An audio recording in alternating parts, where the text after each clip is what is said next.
You're in your 40s, the kids need braces, then they'll need college, your parents are getting older and starting to need help, your mortgage still has 20 years left. Your 401k balance looks decent until you realize retirement is closer than graduation day. You're earning more than ever, but somehow saving the same as you did at 32. Every financial article tells you that you should have started earlier. Thanks for that helpful advice.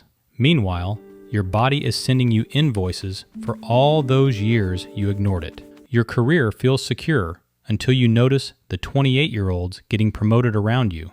And somewhere between the school pickups and the work deadlines, you're supposed to be building wealth. Here's what nobody tells you about your 40s. You're not behind.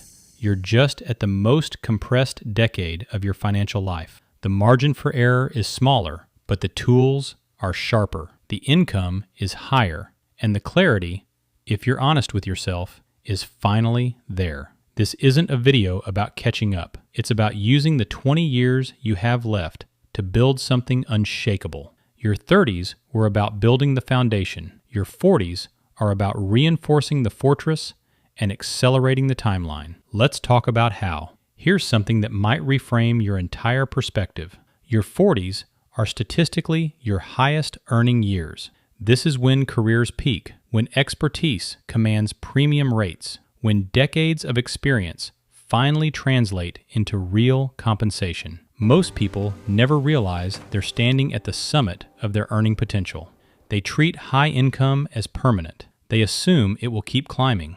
They spend accordingly. This is the trap. The raises that came easily in your 30s start slowing down.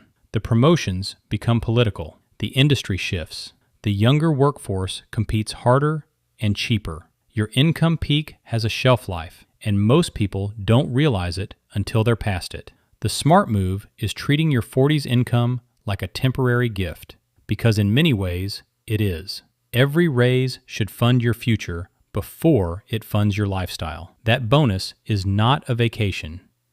It's a decade of compound growth you almost missed. You have leverage now that you won't have later. Experience, skills, network, reputation. Use these to maximize income while you can.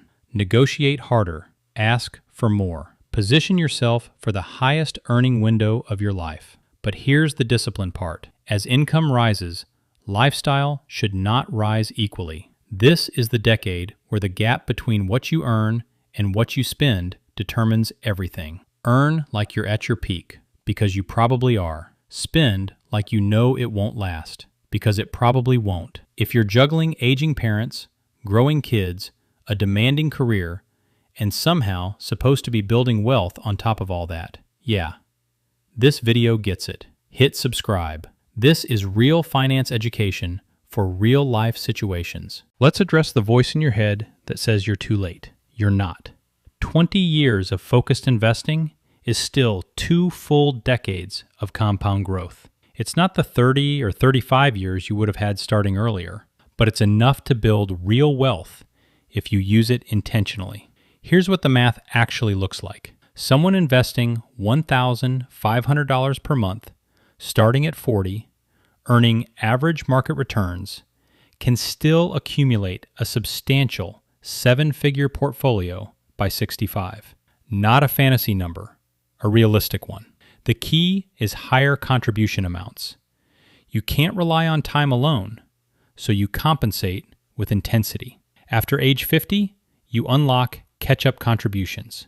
For 401k accounts, that's an additional $7,500 per year on top of standard limits. For IRAs, an extra $1,000. These exist specifically because the government knows people need to accelerate in their later working years.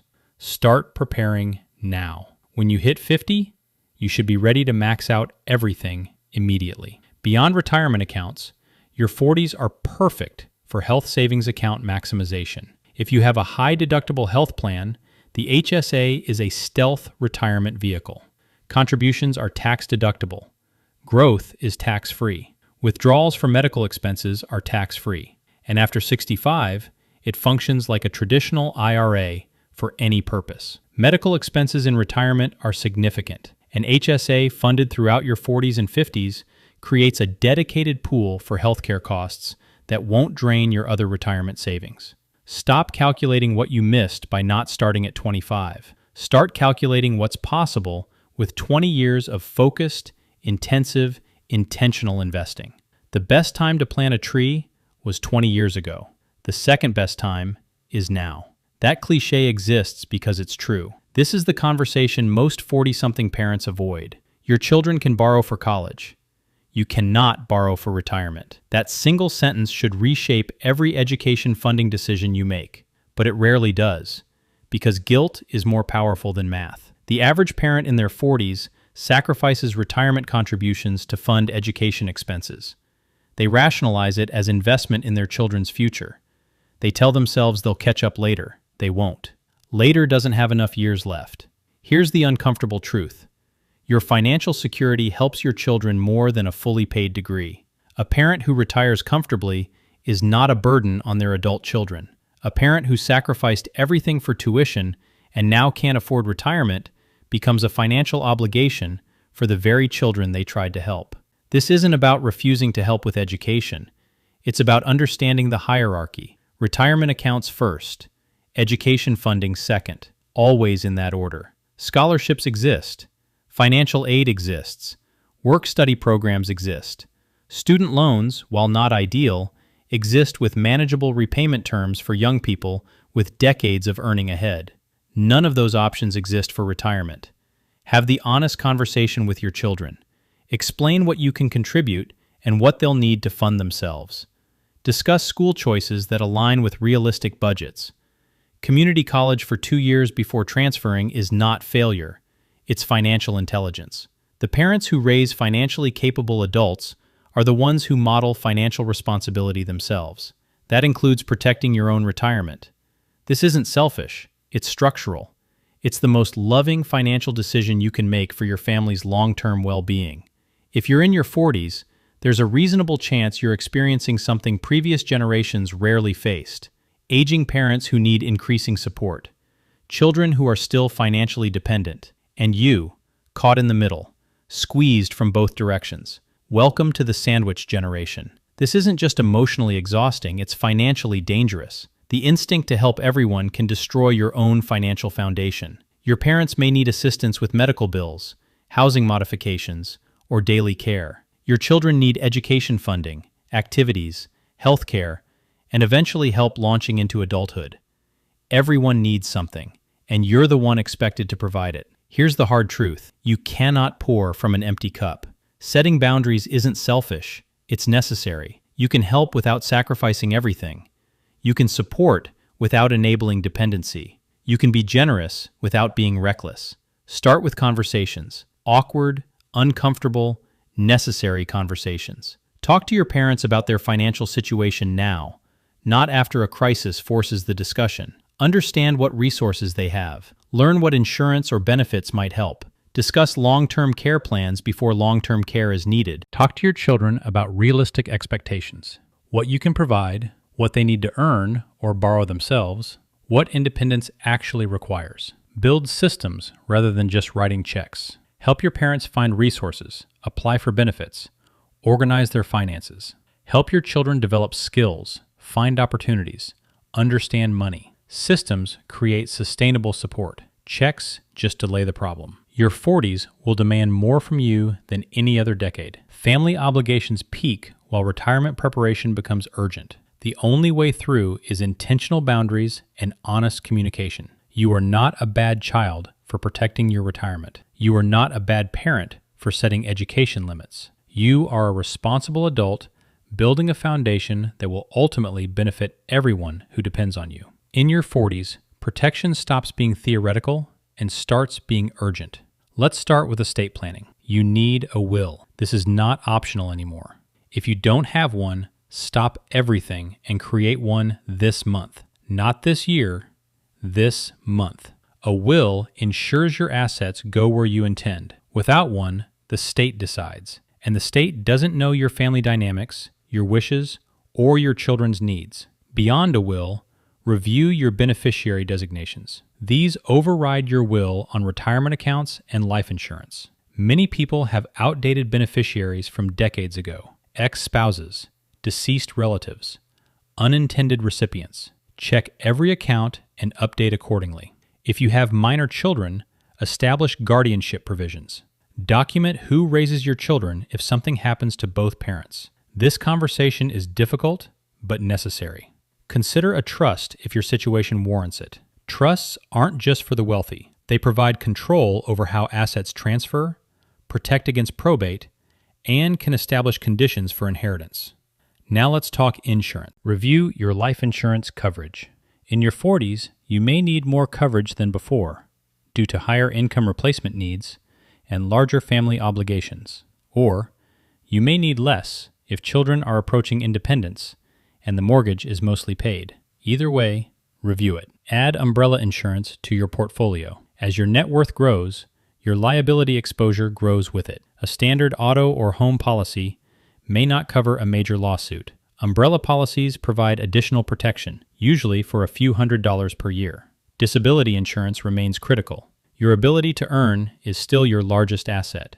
Protect it until retirement savings can sustain you independently. Consider long-term care insurance. Policies become more expensive the longer you wait, but more necessary as you age. Your late 40s or early 50s is often the sweet spot for purchasing.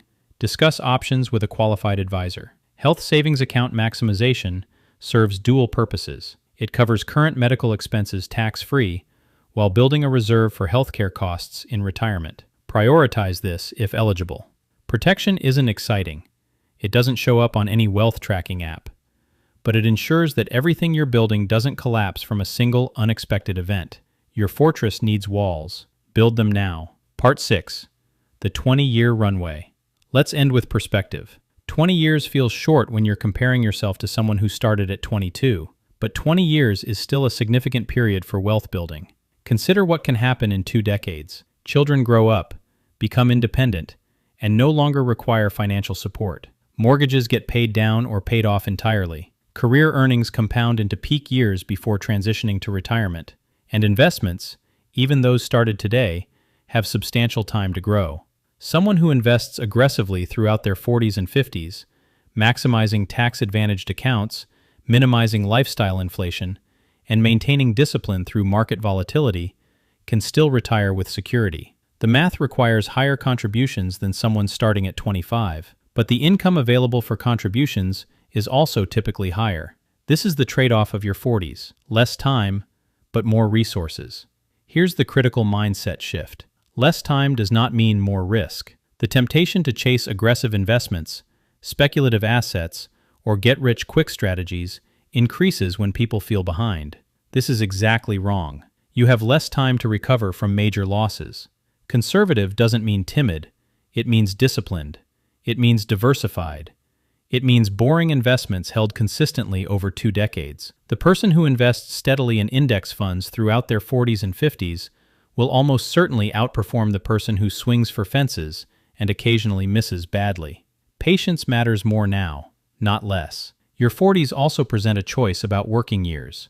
Retiring at 62 with modest savings creates different math than retiring at 67 with substantial savings. Adding 5 years of contributions while delaying withdrawals dramatically changes outcomes. This isn't about working forever. It's about working intentionally toward a number that provides genuine freedom. Calculate what you actually need, not a fantasy number, not an arbitrary target. What does your life actually cost, and how much invested capital does that require? Work backward from there. The person you'll be at 65 is being shaped right now. Every contribution matters. Every boundary you set matters. Every lifestyle choice matters. Every protection layer matters. This decade determines whether your 60s are about freedom. Let's bring this together. You're in your 40s. The runway is shorter than it was. The pressures are greater than they've ever been. The demands from every direction feel relentless. But you're not behind. You're at a pivot point. Your income is likely at its peak. Use that peak strategically. Maximize every dollar's potential before this window closes. Your catch-up options are coming. Prepare now to deploy them fully when available. The math still works if you work the math. Your children need preparation for independence more than they need fully funded education accounts. Have the honest conversations. Set the boundaries. Your parents need support systems more than they need blank checks. Build infrastructure. Protect yourself while helping them. Your protection layers need upgrading. Estate planning, insurance reviews, health coverage. These aren't exciting, but they're essential. And your runway, while shorter, is still meaningful. 20 years of focused, disciplined, intentional wealth building creates genuine security. You could spend this decade reacting, responding to everyone else's needs, sacrificing your future for immediate pressures, hoping things work out somehow. Or you could build. Your 40s aren't about starting a fortress from scratch. They're about reinforcing what exists and accelerating what's possible. The decisions you make right now, this year, this month, will echo through the next 2 decades of your life. Your 60s self is watching what you do next. Make it count. Subscribe if you want real talk about money, career, and life you actually control. I'm Justin, and this is Real Finance Education.